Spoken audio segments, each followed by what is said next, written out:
information. And the last one, sir, under-insurance problem in the country, and there is an 18% GST on health insurance.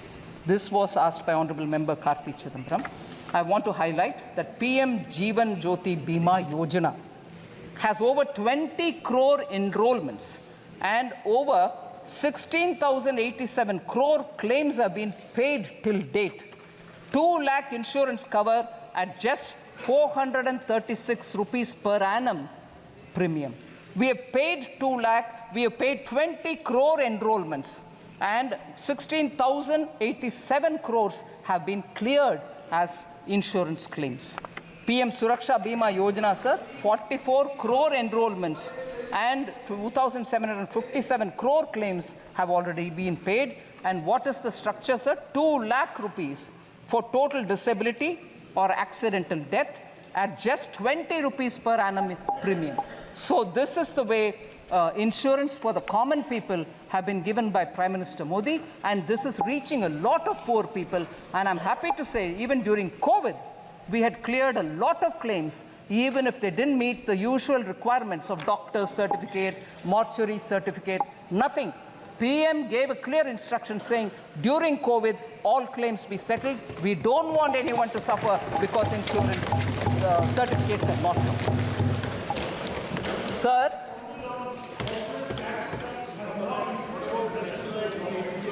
Sir, this is not something I very much would want to speak about, but there are 1 or 2 things which I need to highlight before I come to the last 2 points, sir. Professor Saugata Roy has raised a lot of issues, but I'm astonished, sir, from the land of Bengal, which inspired our freedom movement, which gave us the slogan, Vande Mataram. Here, yeah, you don't hear me all right, no? Vande Mataram. I'll be happy to say it 10 times. Vande Mataram. Bengal gave this call, and we are very inspired by that. And from that Bengal today, we have a Professor Saugata Roy, who says, I'm not bothered, I'm not worried, but it is worth mentioning for this House's consideration. He says, I do not expect Finance Minister to be like Dr. Manmohan Singh. Certainly, I also don't want to be like Dr. Manmohan Singh. She is not a PhD from Oxford, not even like Chidambaram, who has got a management degree from Harvard. She's from our own JNU. But the problem is she's bereft of new ideas. सीधा मैं आ रही हूँ sir प्रश्न, सीधा मैं आ रही हूँ प्रश्न में. A lady who I respect a lot, who sits equally in the GST Council with me, Srimati, who is the Finance Minister of Bengal, studied in University of Calcutta. Sirs, you may delete the name, sir. You may delete it. You may delete it, sir. Finance Minister of Bengal, studied in University of Kolkata. That's all right, sir. She is also, I respect her, which means, is she also bereft of new ideas? Is she also bereft of new ideas, sir? I don't want to take her name. Finance Minister of Bengal. Please delete the name. I am not against it. I respect her, sir. She does wonderful contribution in the GST Council. She is from University of Kolkata. So, when the reference is made to me saying she is from JNU, but the problem is she doesn't have any, she's bereft of new ideas. Is she bereft of new ideas? Equally, I want to ask, the Chief Minister of Bengal is also from colleges affiliated to the University of Calcutta. Does it mean that if you study in Indian universities, you are bereft of ideas?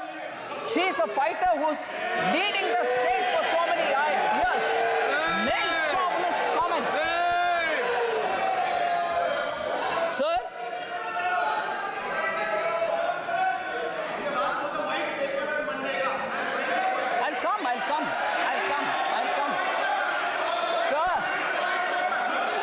astonished when we talk about the Chief Minister's qualification and saying that she's a good Chief Minister who's fighting. We are from Indian universities. Whether it is Chief Minister of Bengal or myself, we are all from Indian universities. In what way we are less to the Harvards of the world, the Oxfords of the world? I want to ask this question to the main chauvinist professor who seemed to be attacking women, and even worse, he is a professor in one of the Indian colleges.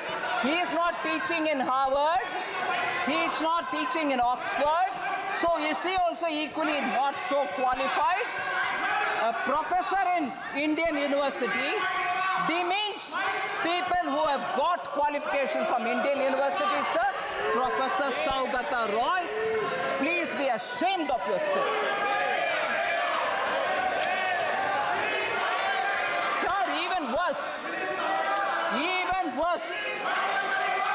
he says in 1920, the inequality, sir, the inequality in India was less in 1920 than it is now. It's a statement professor made. I can't believe this statement. Sir, Bengal suffered under the British. We all see the images of skinny, starved, bone and skin Indians, Bengal people who were starved by the British, and the entire grain of West Bengal was taken to fund the war.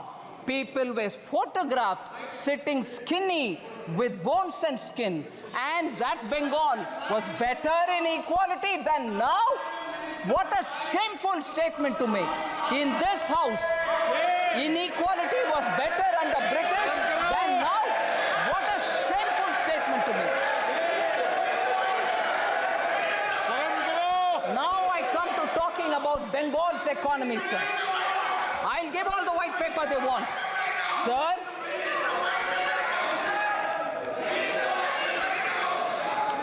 West Bengal's share in total industrial production of this country. Honorable Speaker, sir, I'd like to draw your attention and say West Bengal's share of the total industrial production of this country, which used to be 24%. I want honorable members to keep paying attention to this data. It's very important for this country. 24% was Bengal's contribution to total industrial production of this country at the time of independence. Today, you want to know what that number is? 3.5. That's the Bengal economy. That's the Bengal economy. Sir,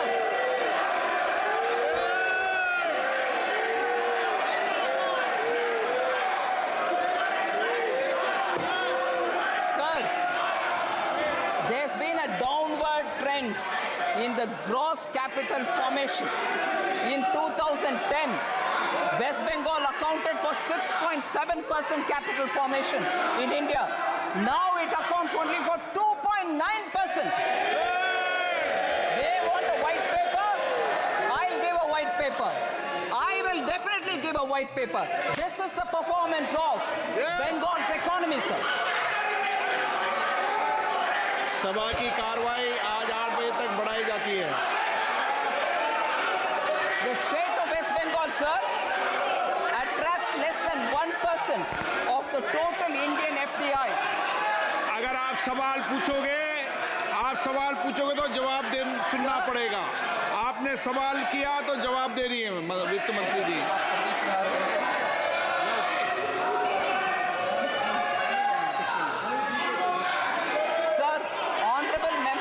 Supriya Sule had asked question about fiscal deficit target of 4.9% may not be achieved.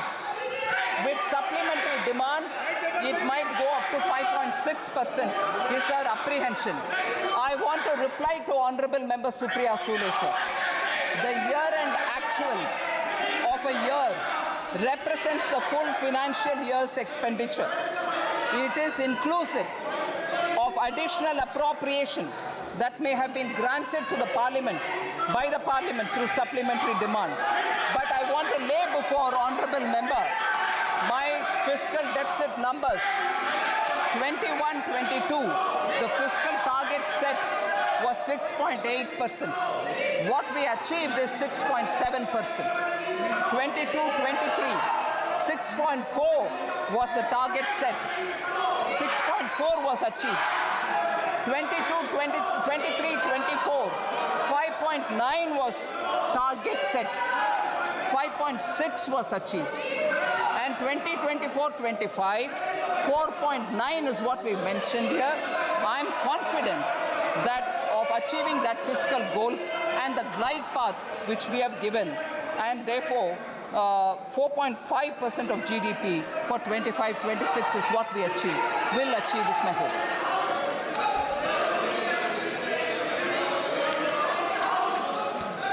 Sir, before I come to the conclusion, there's one I will come to the conclusion with. But before I come to that, sir, I want to highlight the fact. माननीय सदस्य, नेता प्रतिपक्ष, please आसन के पीठ पेट कर नहीं बैठते। संविधान नेता प्रतिपक्ष हो जाने से अकल कहाँ से आएगा? Sir, this is an important issue I want to raise, sir, before I come to the conclusion. Sir, today, when we are discussing the journey of Viksit Bharat, I want to draw your attention towards a very serious issue. To make India develop, it is necessary for the country to have big economic and strategic power. But if there will be instability and anarchy in the country, the journey towards Viksit Bharat will become more difficult. This is a huge challenge for us. And as a nation, we have to understand where the problem is. India's social fabric, parliamentary traditions, economy, and the armed forces are all four being severely attacked. We have united our diverse society through the hard-working people of this country over the generations. After independence, sir, our constitution was put in place, and it has put in place several arrangements to keep the society united. But today, through a conspiracy, the fault lines of our society are being exposed. Mistrust is being created against each other in the society through fallacies, lies, and deceit. Sir, efforts are being made to create such a situation that even a spark will lead to a lot of conflict.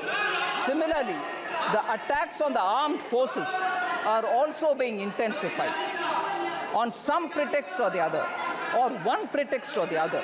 Efforts are being made to divide the army and the soldiers.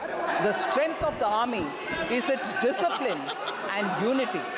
As a part of a conspiracy, sir, this strength of the army is being challenged. Whatever is happening today regarding Agniveer is a part of this conspiracy. I'm afraid to say this. Apart from the society, parliament, army are all under attack, and even the economy is being attacked. When the people of India have really struggled to come out of COVID and are building a society on their effort, we as people representing them in this house at least should recognize the hard work of our people and not undermine India as a country which is growing at this rate. So entrepreneurship itself is being made a villain, sir, which is a shame. Hard-working entrepreneurs are building this country. The conspiracy is to end India's entrepreneurship culture, even if before it fully blooms, and thereby hitting at the Indian core backbone, which is the entrepreneurship, small and medium units, and enterprise is what is building India. Negativity is being spread in society towards all those who do business. And this hatred for business and wealth creators is spilling everywhere. There is a conspiracy to send a message to the entire world that India is not safe for investors, sir, and this is not good. Rumors are being spread that Indian institutions cannot guarantee security to foreign investments, which is really a sad situation, sir.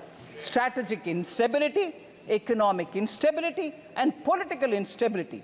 Some forces are working to create this kind of an image of India, and we should all fight together that this kind of instability building people should be told a lesson. There is a huge nexus. There is a huge nexus behind this, which is carrying out this conspiracy from the streets and even to the parliament. No debates without protests, which are aggressive protests, are happening. You don't even hear answers which are being given. And I'm sorry to remind this honorable House that when the honorable Prime Minister stood up to speak, at most disruption happened and people did not want to listen to him. They were screaming, but parliamentary institutional maryada ke upar unse first lecture aata hai. Jab all over the well they had people standing and people were forced or nudged or cajoled to say, go into the well, protest. Sir, institutional respect, we have to keep it. Every countryman has come together to fight this conspiracy. We have to be alert, sir. And I take this opportunity to say this. Sir, the last matter, sir.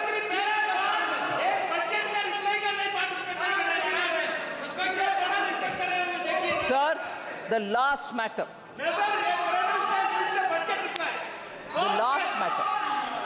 The last matter, sir. Halwa.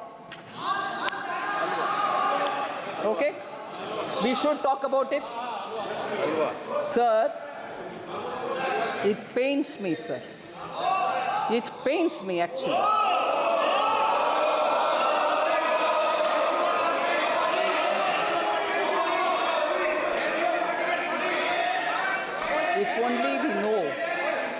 If only we know the background with which halwa ceremonies are conducted before the budget is prepared. If only we know the background. Sir?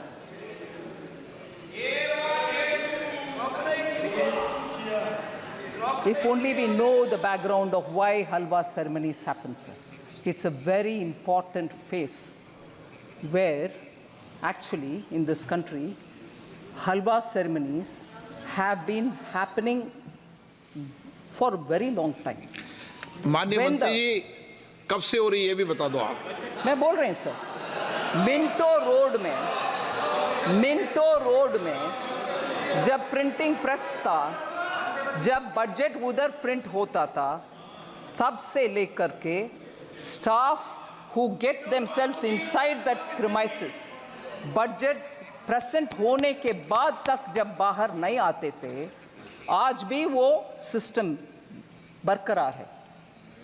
वो लोग अपने आप, क्योंकि अंदर जाने के बाद till they can't come out till the budget is read, on their own used to organize halwa making, क्योंकि भारत में एक ट्रेडिशन है, कोई भी अच्छा काम शुरू करने से पहले नींबू मीठा।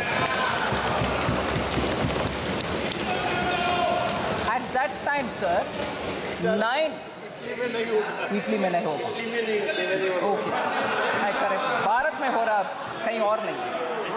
Sir, Navratri meaning 9 nights and 8 days पुराने ज़माने में they used to stay inside only, no phone, no contact, no landline. If anything, one officer who was given the power to come in and go out, he would convey the message. कुछ नहीं और बाहर world से संपर्क। बोल रही हूँ, please. अभी sir 5 nights and 4 days nowadays they stay in the cellar of North Block, and this is essentially because the confidentiality of budget making has to be respected. So they go in, and before going in, we start this halwa ceremony. And there are media reports, sir, one or two, which I'll read out, which captures it. Halwa ceremony, sir, one media report says, and I quote, "It serves as a recognition for the hard work and dedication of the Finance Ministry officials and staff who have been diligently preparing the budget documents. Dating back to 1980, the Halwa ceremony precedes the printing of the budget documents, which take place at the basement of the North Block, a process that must be completed without any official leaving the premises until the budget formally is presented." So, this is done more, unquote. Now, I again take one line. A sense of solidarity and teamwork among the team members के लिए ये बना करते हैं. It also says it stands as a testament to the tradition and protocols observed in one of the most significant events in the Indian governance calendar. Sir? Yes? In this, sir, the staff themselves make it. The staff themselves make the halwa. Staff themselves make it.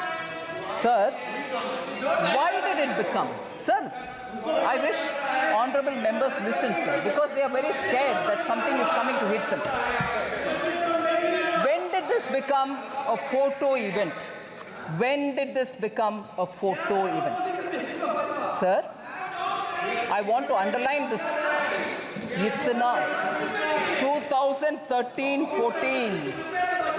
2013-14 में मंत्री जी नीचे सेल्लार में जाकर के हलवा बंटवारा करने का शुरुआत 2013-14 में हुआ.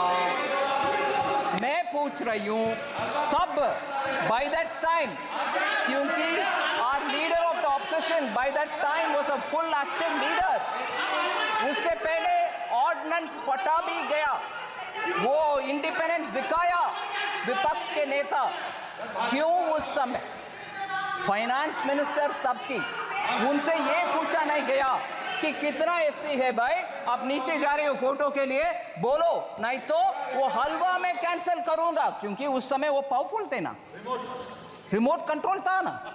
वो हलवा क्यों कैंसिल नहीं किया? उनके हलवा कैंसिल नहीं किया, तब ये पूछा नहीं गया. भारत के हलवा बटाया जा रहा. सर, ये आदत किसी का हो तो वो जमाना गया. मलाई खा करके इस देश को छोड़कर या पार्लियामेंट को छोड़कर लोग गए. लोग वोट करके मलाई खाने वाले को दिखाया रास्ता, चले जाओ, आप सत्ता में बैठना नहीं है. वो जमाना गया. मगर उस समय के फाइनेंस मिनिस्टर से ये पूछा नहीं गया, आप नीचे जा रहे हो बंटवारा करने के लिए, हलवा बंटवारे करने के लिए, आपके साथ कितने एससी हैं, कितने एसटी है, कितने ओबीसी है, वो पूछा नहीं है. उस समय के ऑफिसर्स लोग के स्टैटिस्टिक्स गणना नहीं हुआ, मगर अभी पूछा जा रहा है. इसीलिए मैं बोल रही हूँ, इस देश में लोगों को बंटवारे करने में कुछ षड्यंत्र के साथ इस प्रश्न पूछा जा रहा है. Sir, it's a shame. मैं इस मौके पर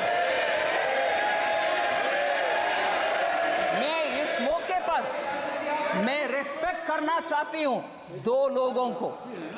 सर, आप परमिट नहीं करते हैं नाम लेने के लिए, वो मेंबर भी नहीं है, मगर प्रिंटिंग हमारा फिनेंस मिनिस्ट्री के इंपॉर्टेंट स्टाफ दो लोग, उनको मैं जिक्र करना चाहती हूं. सर, ये सेक्रेट नहीं, प्लीज आप सुन लीजिए, सेक्रेट हलवा के विषय और इसमें इतना इमोशन जुड़ा हुआ है, ये समझ में आएगा. सर, रिटायर्ड ऑफिसर उनके पिताजी गुजर चुके थे जब वो अंदर पहुंच गए और बाहर आने का कुछ नहीं है possibility. Shri Kuldeep Sharma ji deputy manager थे प्रेस का, उनके पिताजी का देहांत होने का विषय उनको अंदर होने के बाद मिला. फिर भी सर, वो कमिटमेंट देखिए, वो जब तक फिनांस का बजट डिक्लेयर हुआ तब तक बाहर नहीं आया. मैं उनके सर झुक करके नमन करती हूँ. ऐसे लोग हैं सर, उधर उनका सेंटिमेंट है हलवा बनाना और बंटवारा करना, उनको नीचे दिखाना अच्छा नहीं है, नीचे दिखाना अच्छा नहीं है.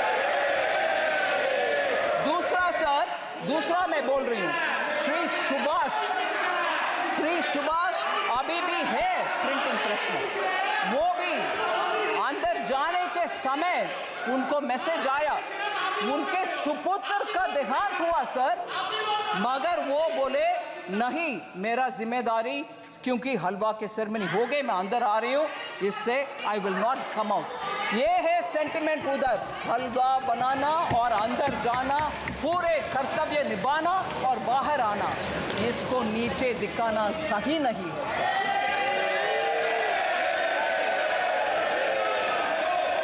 सर, एससी के ऊपर, ओबीसी के ऊपर बहुत सारे विषय हमारे एमपी गण बात कर रहे हैं। फर्स्ट प्रधानमंत्री जी नेहरू जी का लेख सबको शायद अनुराग जी ने पढ़ दिखाया।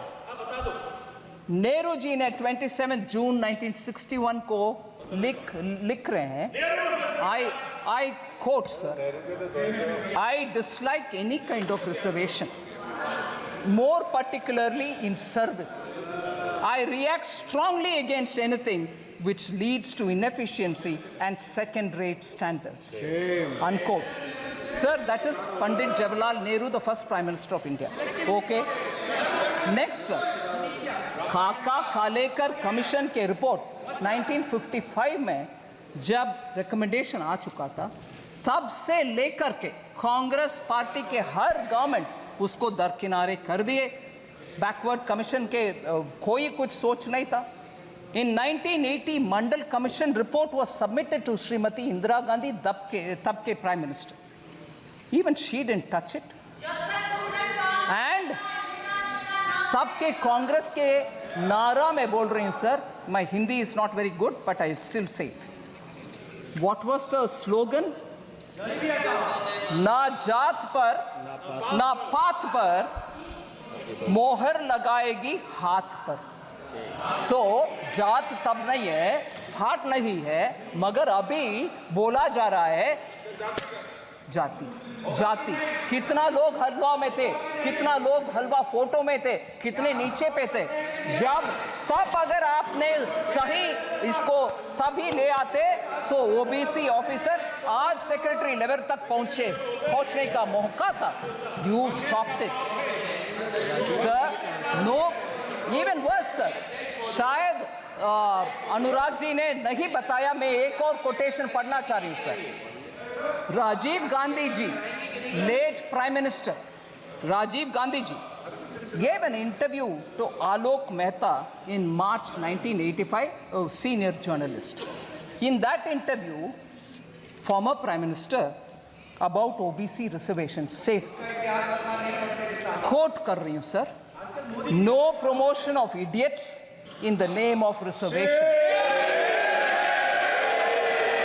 And that promoting idiots in the name of reservation, and that promoting idiots in the name of reservation would harm the entire country, unquote. Reservation के ऊपर ये इतना लेक्चर दे रहे हैं सर। अंबेडकर जी कैबिनेट से निकल करके he said I don't want to be in this because there is no justice for backward communities or for SCs. उनके चिट्ठी ये सब विषय लंबा सा चिट्ठी सर, मगर वो रेलेवेंट पैराग्राफ में पढ़ रही हूँ। So he said, quote, I will now refer to another, second in brackets, matter that I will now refer to another matter that had made me dissatisfied with the government. It relates to the treatment accorded to the backward classes and scheduled castes.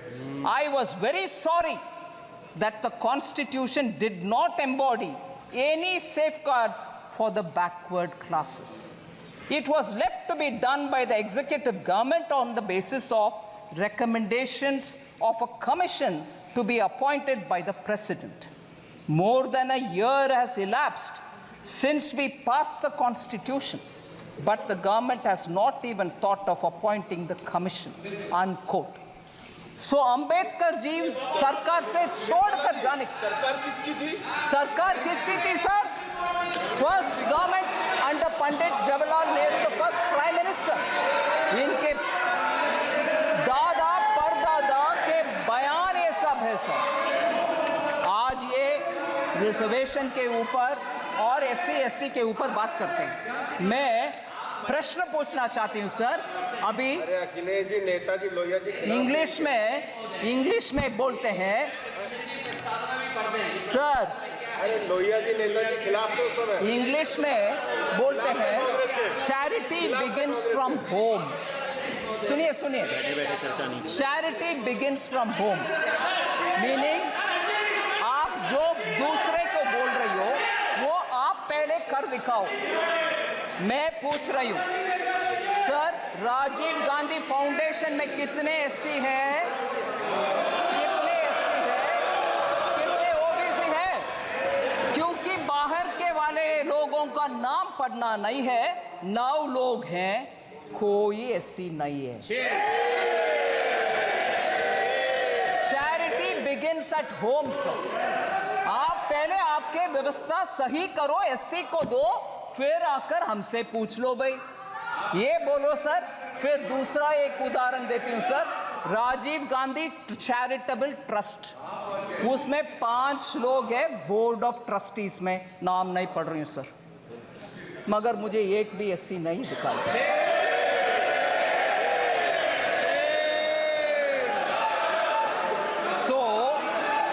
Sir SC/ST लोग के ऊपर हम सब कुछ अच्छे करने के लिए इरादा रख सकते हैं, मगर जनरेशन आफ्टर परदादा दादा सबके बयान एक ही जैसे जब है और काम कुछ नहीं हुआ, आप जाकर के आज बोलेंगे तो कैसे भरोसा आएगा सर?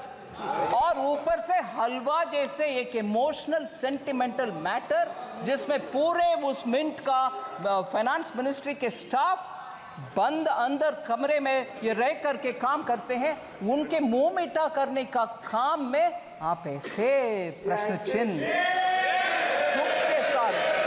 और मैं जब इस विषय में मैं कैसे जवाब दूं, ऐसे करके सर पे हाथ रखा तो पूरे ट्रोल आर्मी के साथ मुझे पूछा जा रहा है कि SC के ऊपर जब विपक्ष के नेता बात कर रहे हैं आप सर पर हाथ रख रहे हो, हंस रही हो। नहीं, ऐसे एक इमोशनल मैटर को इतना हल्के से डील कर रहे हैं, उसको मैं सर न फोड़। Sir thank you very much sir, मैं बजट के लिए कुछ इतना समय दिए आपके लिए मैं धन्यवाद।